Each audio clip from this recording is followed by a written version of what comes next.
وَإِنَّهُمْ لَكَاذِبُونَ، اور اگر یہ واپس لوٹائے جائیں ضرور یہ ادا کریں اسی کا جس سے وہ منع کیے گئے، بے شک یہ جھوٹے ہیں۔ وَقَالُوا إِنْ هِيَ إِلَّا حَيَاتُنَا الدُّنْيَا وَمَا نَحْنُ بِمَبْعُوثِينَ، اور یہ کہتے ہیں نہیں ہے مگر ہماری دنیاوی زندگی اور نہیں ہم باز کیے جانے والے۔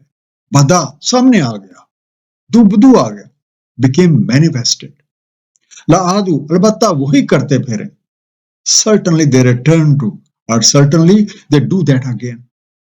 بِمَبْعُوثِينَ اٹھا کھڑے کیے جانے والے یا مرنے کے بعد اٹھا کھڑے کیے جانے والے، are to be resurrected۔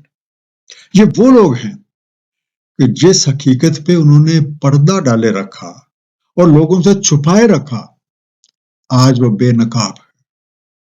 اور یہ اس حد تک بگڑے ہوئے اور جھوٹے ہیں کہ اگر انہیں دنیا میں واپس بھیج بھی دیا جائے تو یہ وہی کام کرتے ہیں جس سے انہیں منع کیا گیا۔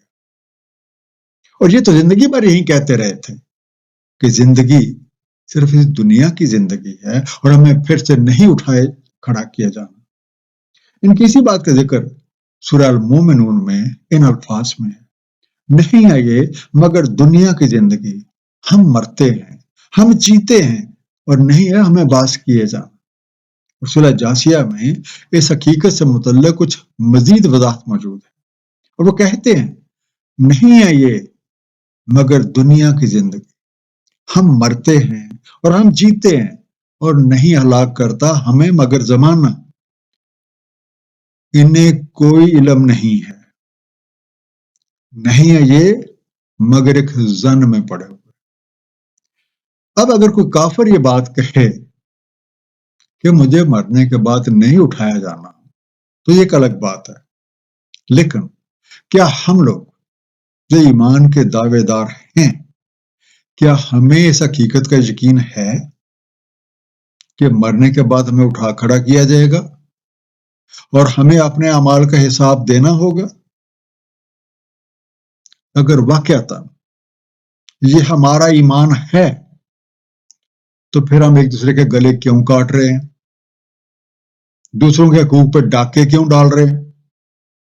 کیوں ہر وقت ہم دنگا فساد برپا کیے ہوئے؟ سوچئے، سچ تو یہ ہے کہ ہمارے میں سے اکثریت کا یہی دعویٰ ہے،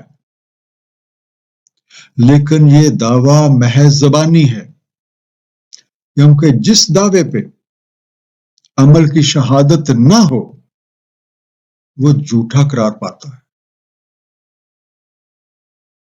وَلَوْ تَرَىٰ إِذَا وُقِفُوا عَلَىٰ رَبِّهِمْ، اور اگر تم دیکھو جب کھڑے کیے جاتے ہیں اپنے رب کے حضور، قَالَ أَلَيْسَ هَٰذَا بِالْحَقِّ، فرماتا ہے کیا یہ حق نہیں ہے؟ قَالُوا بَلَىٰ وَرَبِّنَا، وہ کہتے ہیں کیوں نہیں، قسم اپنے رب کی۔ قَالَ فَذُوقُوا الْعَذَابَ بِمَا كُنتُمْ تَكْفُرُونَ، فرماتا ہے پس چکھو عذاب بوجہ اس کے جو کفر تم نے کیا۔ اب جب ایسے لوگ اللہ تعالیٰ کے حضور پیش ہوتے ہیں اس وقت ان سے پوچھا جاتا ہے ہاں بھائی بتاؤ، کیا یہ مرنے کے بعد زندہ ہونا کیا یہ حقیقت نہیں ہے؟ اب یہ لوگ کیسے انکار کر سکتے ہیں؟ کہتے ہیں جی نہیں، بالکل یہ حقیقت ہے۔ ان سے کہہ دیا جاتا ہے کہ جو کفر تم کرتے رہے اس کی پاداش میں اب سزا بھگتو۔ ایک مختصر سا خلاصہ، شرک ظلم عظیم ہے، خود سے کچھ بنا کے اللہ تعالیٰ کے ذمہ لگا دینا اور اس کی نشانیوں کی تکذیب کرنا شرک کے زمرے میں آتا ہے، اور اس کی بڑی وجہ انا پرستی۔ موت ایک ایسی حقیقت ہے جس سے کوئی بھی انکار نہیں کر سکتا۔ اسی طرح یہ بھی ایک حقیقت ہے کہ مرنے کے بعد ہمیں ضرور اٹھائے جانا ہے اور ہر کسی کو اپنے اعمال کا خود حساب دینا ہے، اور اس وقت وہ تمام حقائق جو آج ہمارے نگاہوں سے پوشیدہ ہیں آشکار ہو جاتے ہیں۔ صدق اللہ العلی العظیم، صلی اللہ تعالی علی حبیب محمد وآلہ وسلم۔